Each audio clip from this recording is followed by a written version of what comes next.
మొదటిది ఏంటంటే దేవుని యొక్క వాక్యము. హల్లెలూయా హల్లెలూయా.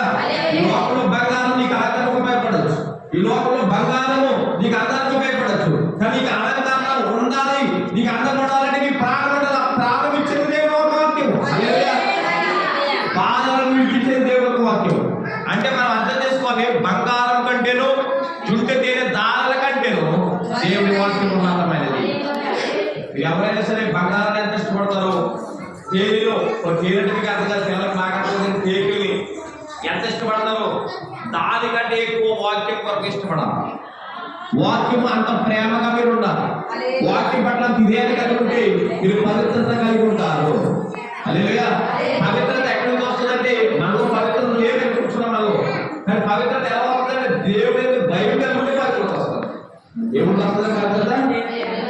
మనం పవిత్రుడు కాదు.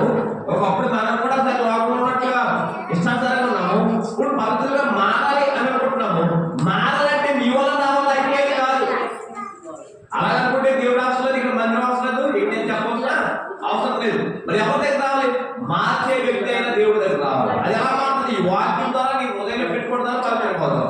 చూడండి, ఎవరికైనా జాబ్ చేస్తుంది మన ఒంట్లో బాడదు, రోగం వచ్చి దగ్గర రోగం పోవడానికి హాస్పిటల్కి వెళ్తారు. హాస్పిటల్కి వెళ్ళిన తర్వాత తగ్గేదప్పుడు హాస్పిటల్కి వెళ్తారు. అంటే సరే డాక్టర్ కాకపోతే.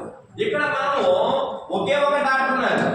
ఆయన పాపాన్ని తీసేవాడు, బాధను విడిపించేవాడు, ఈ బలహీనతను విడిపించేవాడు, ఈ శోధనను విడిపించేవాడు. ఇది పవిత్రంగా కూడా చేయగల దేవుడు. హల్లెలూయా.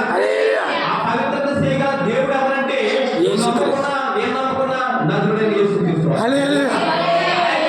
వాడు ఎవరు లేరు పవిత్రపరచగలి. ఎవరైనా వెళ్ళి అయ్యా దాన్ని పవిత్రపరచాలనుకో ఎవరు కూడా పవిత్రుడు. ఎందుకంటే ఎవరు కూడా పవిత్రులు కాదు, దేవుడు మాత్రమే పవిత్రుడు. కాబట్టి ఆ పవిత్రత మనకు కలగాలి అంటే కనుక మన దేవుడి వాక్యంలో ధ్యానం. చాలా మంది అంటారు దేవుడు మాత్రం కృష్ణస్థానికి వచ్చేసి ఏదో సిగ్గులేసి వెళ్ళిపోయేది కాదు, లేదా కృష్ణకి వచ్చేసి కేక్ కాటం వెళ్ళిపోయేది కాదు. నీ బ్రతుకును మార్చుకోవడానికి, నీ మనసును మార్చుకోవడానికి, నీ స్థితిని మార్చుకోవడానికి, అంతకంటే ముందు ఏదో బట్టలు మార్చుకోవడం కాదు, హృదయాన్ని మార్చుకోవడానికి దేవుడు మంత్రం కాదు.